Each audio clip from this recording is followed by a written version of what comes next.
ॐ हनुमते नमः। ॐ आञ्जनेयाय नमः। ॐ वायुपुत्राय नमः। ॐ पवनसुताय नमः। ॐ रामदूताय नमः। ॐ महाबलाय नमः। ॐ सङ्कटमोचनाय नमः। ॐ रामभक्ताय नमः। ॐ भीमबलाय नमः। ॐ पिङ्गलकाय नमः। ॐ तेजस्विने नमः। ॐ जितेन्द्रियाय नमः। ॐ बुद्धिमते नमः। ॐ कपिसेनानायकाय नमः। ॐ युद्धप्रियाय नमः। ॐ अमोघकर्मणे नमः। ॐ सीताशोकहारिणे नमः। ॐ रक्षोघ्नाय नमः। ॐ लङ्कादाहकाय नमः। ॐ दशाननदर्पहाय नमः। ॐ पर्वतरूढाय नमः। ॐ गजकरण्याय नमः। ॐ वज्रदेहाय नमः। ॐ सुग्रीवसखाय नमः। ॐ रामकार्यसिद्धये नमः। ॐ समुद्रलङ्घनाय नमः। ॐ अचलधीराय नमः। ॐ अमरप्रभाय नमः। ॐ दैत्यदलनाय नमः। ॐ बलसागराय नमः। ॐ प्रियकराय नमः। ॐ भक्तवत्सलाय नमः। ॐ सर्वरोगनिवारकाय नमः। ॐ दुःखनाशनाय नमः। ॐ शुभप्रदाय नमः। ॐ मङ्गलदायकाय नमः। ॐ महाशूराय नमः। ॐ धर्मपालकाय नमः। ॐ जगदुद्धारकाय नमः। ॐ करुणासागराय नमः। ॐ सत्यपराक्रमाय नमः। ॐ सर्वरक्षाकराय नमः। ॐ आयुप्रदाय नमः। ॐ धनप्रदाय नमः। ॐ विजयदायकाय नमः। ॐ सिद्धिदायकाय नमः। ॐ कामदायकाय नमः। ॐ शक्तिप्रदायकाय नमः। ॐ मोक्षप्रदाय नमः। ॐ भक्तसंरक्षकाय नमः। ॐ ज्ञानप्रदाय नमः। ॐ विवेकप्रदाय नमः। ॐ चमत्कार्यै नमः। ॐ वीरव्रताय नमः। ॐ त्रिलोकरक्षके नमः। ॐ रामनामप्रियाय नमः। ॐ सत्यप्रियाय नमः। ॐ हरिप्रियाय नमः। ॐ दुष्टनाशकाय नमः। ॐ गुणनिधये नमः। ॐ प्रभाकराय नमः। ॐ तेजोमूर्तये नमः। ॐ वरदाय नमः। ॐ शान्तिदायकाय नमः। ॐ सर्वफलप्रदाय नमः। ॐ प्रभावते नमः। ॐ विवस्वताय नमः। ॐ आदित्यवर्णाय नमः। ॐ कपिमुख्याय नमः। ॐ जगद्भक्त्याय नमः। ॐ सुदीप्ताय नमः। ॐ दयालवे नमः। ॐ पराक्रमिणे नमः। ॐ त्रस्तनाशकाय नमः। ॐ शरण्याय नमः। ॐ दीनबन्धवे नमः। ॐ महाबलिकाय नमः। ॐ वरप्रदाय नमः। ॐ कविचन्द्राय नमः। ॐ प्रियदर्शनाय नमः। ॐ उग्रतेजसे नमः। ॐ उग्ररूपाय नमः। ॐ साधुसङ्ग्रहायकाय नमः। ॐ ध्यानसक्ताय नमः। ॐ उत्साहमूर्तये नमः। ॐ निर्भयाय नमः। ॐ सर्वसिद्धये नमः। ॐ त्रिभुवनपालकाय नमः। ॐ रक्षाकराय नमः। ॐ दुर्गदर्पहाय नमः। ॐ भवभयहराय नमः। ॐ दीनदयालवे नमः।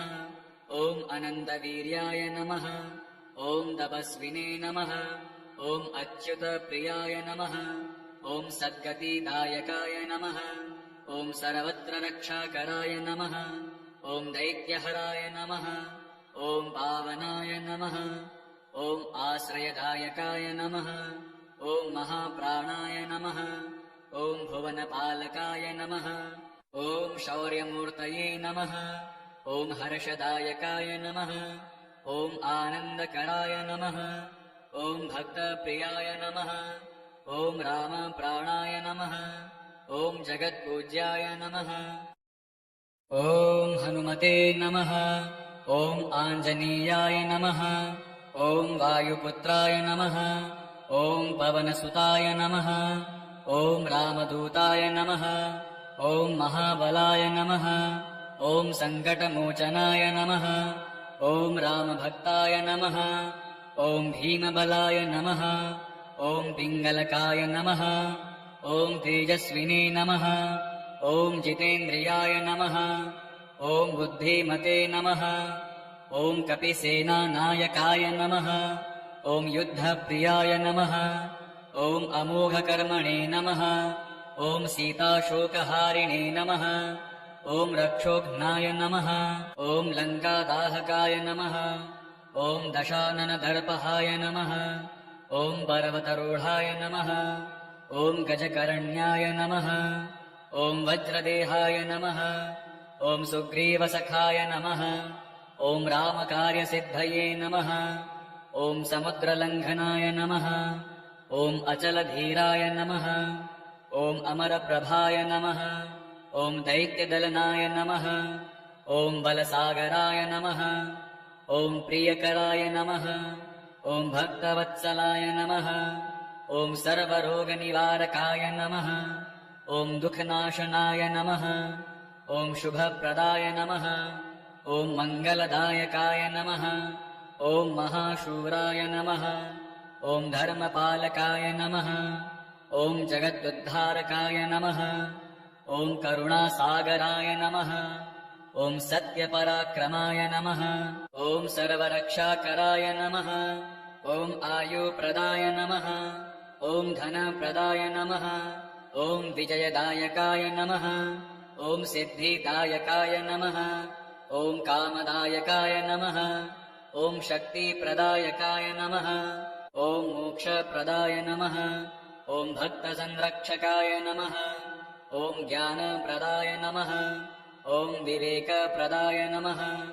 ॐ चमत्कार्यै नमः ॐ वीरव्रताय नमः ॐ त्रिलोकरक्षके नमः ॐ रामनामप्रियाय नमः ॐ सत्यप्रियाय नमः ॐ हरिप्रियाय नमः ॐ दुष्टनाशकाय नमः ॐ गुणनिधये नमः ॐ प्रभाकराय नमः ॐ तेजोमूर्तये नमः ॐ वरदाय नमः ॐ शान्तिदायकाय नमः ॐ सर्वफलप्रदाय नमः ॐ प्रभावते नमः ॐ विवश्वताय नमः ॐ आदित्यवर्णाय नमः ॐ कपिमुख्याय नमः ॐ जगद्भक्त्याय नमः ॐ सुदीप्ताय नमः ॐ दयालवे नमः ॐ पराक्रमिणे नमः ॐ त्रस्तनाशकाय नमः ॐ शरण्याय नमः ॐ दीनबन्धवे नमः ॐ महाबलिकाय नमः ॐ वरप्रदाय नमः ॐ कविचन्द्राय नमः ॐ प्रियदर्शनाय नमः ॐ उग्रतेजसे नमः ॐ उग्ररूपाय नमः ॐ साधुसङ्ग्रहायकाय नमः ॐ ध्यानसक्ताय नमः ॐ उत्साहमूर्तये नमः ॐ निर्भयाय नमः ॐ सर्वसिद्धये नमः ॐ त्रिभुवनपालकाय नमः ॐ रक्षाकराय नमः ॐ दुर्गदर्पहाय नमः ॐ भवभयहराय नमः ॐ दीनदयालवे नमः ॐ अनन्तवीर्याय नमः ॐ तपस्विने नमः ॐ अच्युतप्रियाय नमः ॐ सद्गतिदायकाय नमः ॐ सर्वत्र रक्षाकराय नमः ॐ दैत्यहराय नमः ॐ पावनाय नमः ॐ आश्रयदायकाय नमः ॐ महाप्राणाय नमः ॐ भुवनपालकाय नमः ॐ शौर्यमूर्तये नमः ॐ हर्षदायकाय नमः ॐ आनन्दकराय नमः ॐ भक्तप्रियाय नमः ॐ रामप्राणाय नमः ॐ जगत्पूज्याय नमः ॐ हनुमते नमः ॐ आञ्जनेयाय नमः ॐ वायुपुत्राय नमः ॐ पवनसुताय नमः ॐ रामदूताय नमः ॐ महाबलाय नमः ॐ सङ्कटमोचनाय नमः ॐ रामभक्ताय नमः ॐ भीमबलाय नमः ॐ पिङ्गलकाय नमः ॐ तेजस्विने नमः ॐ जितेन्द्रियाय नमः ॐ बुद्धिमते नमः ॐ कपिसेनानायकाय नमः ॐ युद्धप्रियाय नमः ॐ अमोघकर्मणे नमः ॐ सीताशोकहारिणे नमः ॐ रक्षोघ्नाय नमः ॐ लङ्कादाहकाय नमः ॐ दशाननदर्पहाय नमः ॐ पर्वतरूढाय नमः ॐ गजकरण्याय नमः ॐ वज्रदेहाय नमः ॐ सुग्रीवसखाय नमः ॐ रामकार्यसिद्धये नमः ॐ समुद्रलङ्घनाय नमः ॐ अचलधीराय नमः ॐ अमरप्रभाय नमः ॐ दैत्यदलनाय नमः ॐ बलसागराय नमः ॐ प्रियकराय नमः ॐ भक्तवत्सलाय नमः ॐ सर्वरोगनिवारकाय नमः ॐ दुःखनाशनाय नमः ॐ शुभप्रदाय नमः ॐ मङ्गलदायकाय नमः ॐ महाशूराय नमः ॐ धर्मपालकाय नमः ॐ जगदुद्धारकाय नमः ॐ करुणासागराय नमः ॐ सत्यपराक्रमाय नमः ॐ सर्वरक्षाकराय नमः ॐ आयुप्रदाय नमः ॐ धनप्रदाय नमः ॐ विजयदायकाय नमः ॐ सिद्धिदायकाय नमः ॐ कामदायकाय नमः ॐ शक्तिप्रदायकाय नमः ॐ मोक्षप्रदाय नमः ॐ भक्तसंरक्षकाय नमः ॐ ज्ञानप्रदाय नमः ॐ विवेकप्रदाय नमः ॐ चमत्कार्यै नमः ॐ वीरव्रताय नमः ॐ त्रिलोकरक्षके नमः ॐ रामनामप्रियाय नमः ॐ सत्यप्रियाय नमः ॐ हरिप्रियाय नमः ॐ दुष्टनाशकाय नमः ॐ गुणनिधये नमः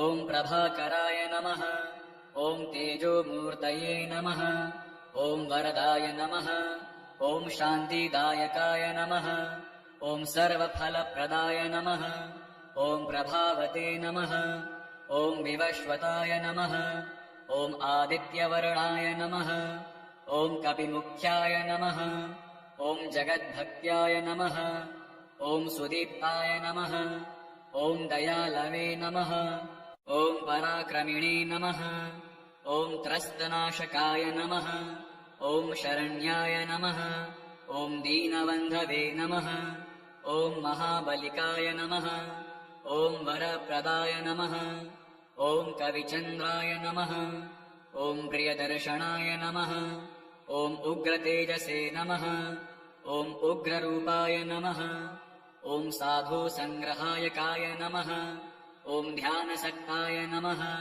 ॐ उत्साहमूर्तये नमः ॐ निर्भयाय नमः ॐ सर्वसिद्धये नमः ॐ त्रिभुवनपालकाय नमः ॐ रक्षाकराय नमः ॐ दुर्गदर्पहाय नमः ॐ भवभयहराय नमः ॐ दीनदयालवे नमः ॐ अनन्तवीर्याय नमः ॐ तपस्विने नमः ॐ अच्युतप्रियाय नमः ॐ सद्गतिदायकाय नमः ॐ सर्वत्र रक्षाकराय नमः ॐ दैत्यहराय नमः ॐ पावनाय नमः ॐ आश्रयदायकाय नमः ॐ महाप्राणाय नमः ॐ भुवनपालकाय नमः ॐ शौर्यमूर्तये नमः ॐ हर्षदायकाय नमः ॐ आनन्दकराय नमः ॐ भक्तप्रियाय नमः ॐ रामप्राणाय नमः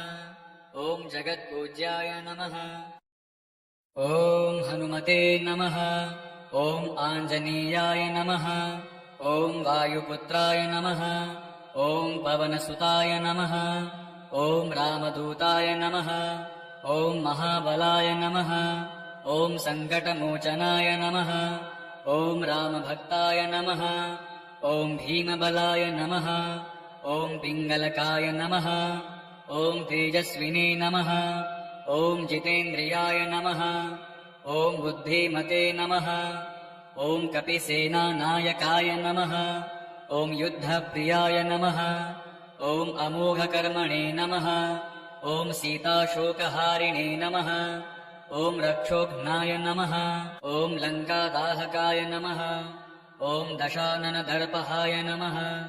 ॐ पर्वतरूढाय नमः। ॐ गजकर्ण्याय नमः। ॐ वज्रदेहाय नमः। ॐ सुग्रीवसखाय नमः। ॐ रामकार्यसिद्धये नमः। ॐ समुद्रलङ्घनाय नमः। ॐ अचलधीराय नमः। ॐ अमरप्रभाय नमः। ॐ दैत्यदलनाय नमः। ॐ बलसागराय नमः। ॐ प्रियकराय नमः। ॐ भक्तवत्सलाय नमः। ॐ सर्वरोगनिवारकाय नमः। ॐ दुःखनाशनाय नमः। ॐ शुभप्रदाय नमः। ॐ मङ्गलदायकाय नमः। ॐ महाशूराय नमः। ॐ धर्मपालकाय नमः। ॐ जगदुद्धारकाय नमः। ॐ करुणासागराय नमः। ॐ सत्यपराक्रमाय नमः। ॐ सर्वरक्षाकराय नमः। ॐ आयुप्रदाय नमः। ॐ धनप्रदाय नमः। ॐ विजयदायकाय नमः। ॐ सिद्धिदायकाय नमः। ॐ कामदायकाय नमः। ॐ शक्तिप्रदायकाय नमः। ॐ मोक्षप्रदाय नमः। ॐ भक्तसंरक्षकाय नमः। ॐ ज्ञानप्रदाय नमः। ॐ विवेकप्रदाय नमः। ॐ चमत्कार्यै नमः। ॐ वीरव्रताय नमः। ॐ त्रिलोकरक्षके नमः। ॐ रामनामप्रियाय नमः। ॐ सत्यप्रियाय नमः। ॐ हरिप्रियाय नमः। ॐ दुष्टनाशकाय नमः। ॐ गुणनिधये नमः। ॐ प्रभाकराय नमः। ॐ तेजोमूर्तये नमः। ॐ वरदाय नमः। ॐ शान्तिदायकाय नमः। ॐ सर्वफलप्रदाय नमः। ॐ प्रभावते नमः। ॐ विवश्वताय नमः। ॐ आदित्यवर्णाय नमः। ॐ कपिमुख्याय नमः। ॐ जगद्भक्त्याय नमः। ॐ सुदीप्ताय नमः। ॐ दयालवे नमः। ॐ पराक्रमिणे नमः। ॐ त्रस्तनाशकाय नमः। ॐ शरण्याय नमः। ॐ दीनबन्धवे नमः। ॐ महाबलिकाय नमः। ॐ वरप्रदाय नमः। ॐ कविचन्द्राय नमः। ॐ प्रियदर्शनाय नमः। ॐ उग्रतेजसे नमः। ॐ उग्ररूपाय नमः। ॐ साधुसङ्ग्रहायकाय नमः। ॐ ध्यानसक्ताय नमः। ॐ उत्साहमूर्तये नमः। ॐ निर्भयाय नमः। ॐ सर्वसिद्धये नमः। ॐ त्रिभुवनपालकाय नमः। ॐ रक्षाकराय नमः। ॐ दुर्गदर्पहाय नमः। ॐ भवभयहराय नमः। ॐ दीनदयालवे नमः। ॐ अनन्तवीर्याय नमः। ॐ तपस्विने नमः। ॐ अच्युतप्रियाय नमः। ॐ सद्गतिदायकाय नमः। ॐ सर्वत्र रक्षाकराय नमः। ॐ दैत्यहराय नमः। ॐ पावनाय नमः। ॐ आश्रयदायकाय नमः। ॐ महाप्राणाय नमः। ॐ भुवनपालकाय नमः। ॐ शौर्यमूर्तये नमः। ॐ हर्षदायकाय नमः। ॐ आनन्दकराय नमः। ॐ भक्तप्रियाय नमः। ॐ रामप्राणाय नमः। ॐ जगत्पूज्याय नमः। ॐ हनुमते नमः। ॐ आञ्जनेयाय नमः। ॐ वायुपुत्राय नमः। ॐ पवनसुताय नमः। ॐ रामदूताय नमः। ॐ महाबलाय नमः। ॐ सङ्कटमोचनाय नमः। ॐ रामभक्ताय नमः। ॐ भीमबलाय नमः। ॐ पिङ्गलकाय नमः। ॐ तेजस्विने नमः। ॐ जितेन्द्रियाय नमः। ॐ बुद्धिमते नमः। ॐ कपिसेनानायकाय नमः। ॐ युद्धप्रियाय नमः। ॐ अमोघकर्मणे नमः। ॐ सीताशोकहारिणे नमः। ॐ रक्षोघ्नाय नमः। ॐ लङ्कादाहकाय नमः। ॐ दशाननदर्पहाय नमः। ॐ पर्वतरूढाय नमः। ॐ गजकर्ण्याय नमः। ॐ वज्रदेहाय नमः। ॐ सुग्रीवसखाय नमः। ॐ रामकार्यसिद्धये नमः। ॐ समुद्रलङ्घनाय नमः। ॐ अचलधीराय नमः। ॐ अमरप्रभाय नमः। ॐ दैत्यदलनाय नमः। ॐ बलसागराय नमः। ॐ प्रियकराय नमः। ॐ भक्तवत्सलाय नमः। ॐ सर्वरोगनिवारकाय नमः। ॐ दुःखनाशनाय नमः। ॐ शुभप्रदाय नमः। ॐ मङ्गलदायकाय नमः। ॐ महाशूराय नमः। ॐ धर्मपालकाय नमः। ॐ जगदुद्धारकाय नमः। ॐ करुणासागराय नमः। ॐ सत्यपराक्रमाय नमः। ॐ सर्वरक्षाकराय नमः। ॐ आयुप्रदाय नमः। ॐ धनप्रदाय नमः। ॐ विजयदायकाय नमः। ॐ सिद्धिदायकाय नमः। ॐ कामदायकाय नमः। ॐ शक्तिप्रदायकाय नमः। ॐ मोक्षप्रदाय नमः। ॐ भक्तसंरक्षकाय नमः। ॐ ज्ञानप्रदाय नमः। ॐ विवेकप्रदाय नमः। ॐ चमत्कार्यै नमः। ॐ वीरव्रताय नमः। ॐ त्रिलोकरक्षके नमः। ॐ रामनामप्रियाय नमः।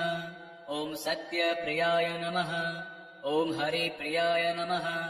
ॐ दुष्टनाशकाय नमः। ॐ गुणनिधये नमः। ॐ प्रभाकराय नमः। ॐ तेजोमूर्तये नमः। ॐ वरदाय नमः। ॐ शान्तिदायकाय नमः। ॐ सर्वफलप्रदाय नमः। ॐ प्रभावते नमः। ॐ विवश्वताय नमः। ॐ आदित्यवर्णाय नमः। ॐ कपिमुख्याय नमः। ॐ जगद्भक्त्याय नमः।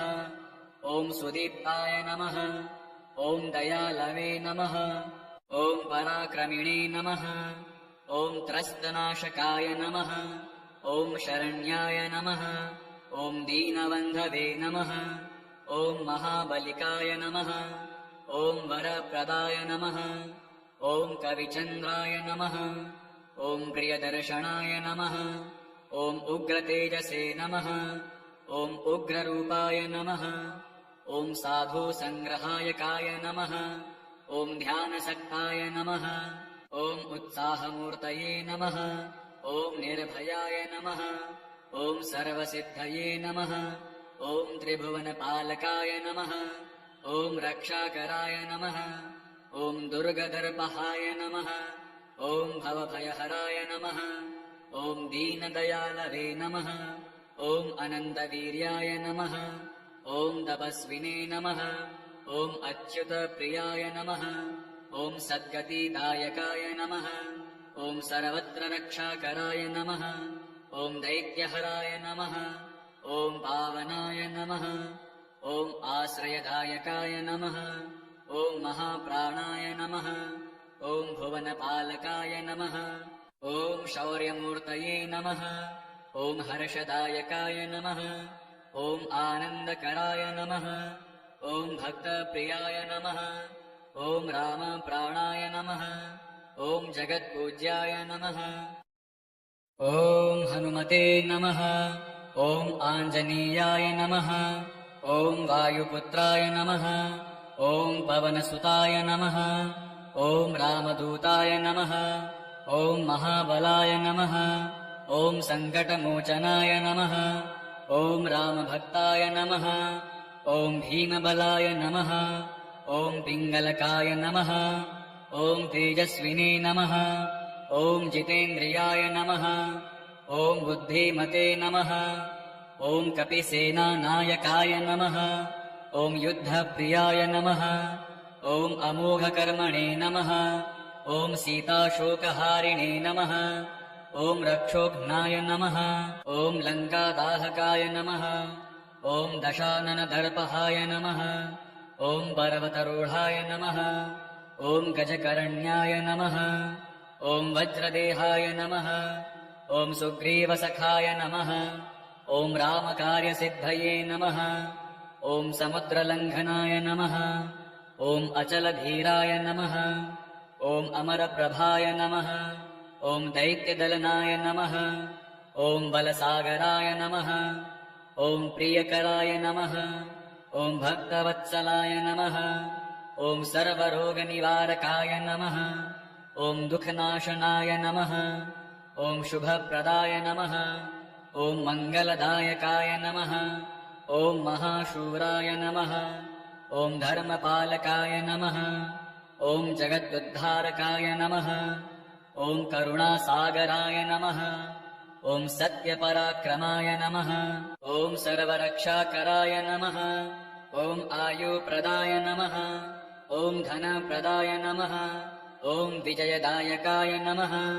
ॐ सिद्धिदायकाय नमः। ॐ कामदायकाय नमः। ॐ शक्तिप्रदायकाय नमः। ॐ मोक्षप्रदाय नमः। ॐ भक्तसंरक्षकाय नमः। ॐ ज्ञानप्रदाय नमः। ॐ विवेकप्रदाय नमः। ॐ चमत्कार्यै नमः। ॐ वीरव्रताय नमः।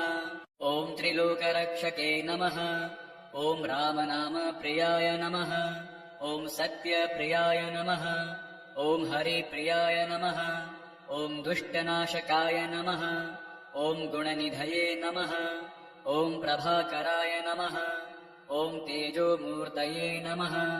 ॐ वरदाय नमः। ॐ शान्तिदायकाय नमः। ॐ सर्वफलप्रदाय नमः। ॐ प्रभावते नमः। ॐ विवश्वताय नमः। ॐ आदित्यवर्णाय नमः। ॐ कपिमुख्याय नमः। ॐ जगद्भक्त्याय नमः। ॐ सुदीप्ताय नमः। ॐ दयालवे नमः। ॐ पराक्रमिणे नमः। ॐ त्रस्तनाशकाय नमः। ॐ शरण्याय नमः। ॐ दीनबन्धवे नमः। ॐ महाबलिकाय नमः। ॐ वरप्रदाय नमः। ॐ कविचन्द्राय नमः। ॐ प्रियदर्शनाय नमः। ॐ उग्रतेजसे नमः। ॐ उग्ररूपाय नमः। ॐ साधुसङ्ग्रहायकाय नमः। ॐ ध्यानसक्ताय नमः। ॐ उत्साहमूर्तये नमः। ॐ निर्भयाय नमः। ॐ सर्वसिद्धये नमः। ॐ त्रिभुवनपालकाय नमः। ॐ रक्षाकराय नमः। ॐ दुर्गदर्पहाय नमः। ॐ भवभयहराय नमः। ॐ दीनदयालवे नमः। ॐ अनन्तवीर्याय नमः। ॐ तपस्विने नमः। ॐ अच्युतप्रियाय नमः। ॐ सद्गतिदायकाय नमः। ॐ सर्वत्र रक्षाकराय नमः। ॐ दैत्यहराय नमः। ॐ पावनाय नमः। ॐ आश्रयदायकाय नमः। ॐ महाप्राणाय नमः। ॐ भुवनपालकाय नमः। ॐ शौर्यमूर्तये नमः। ॐ हर्षदायकाय नमः। ॐ आनन्दकराय नमः। ॐ भक्तप्रियाय नमः। ॐ रामप्राणाय नमः। ॐ जगत्पूज्याय नमः।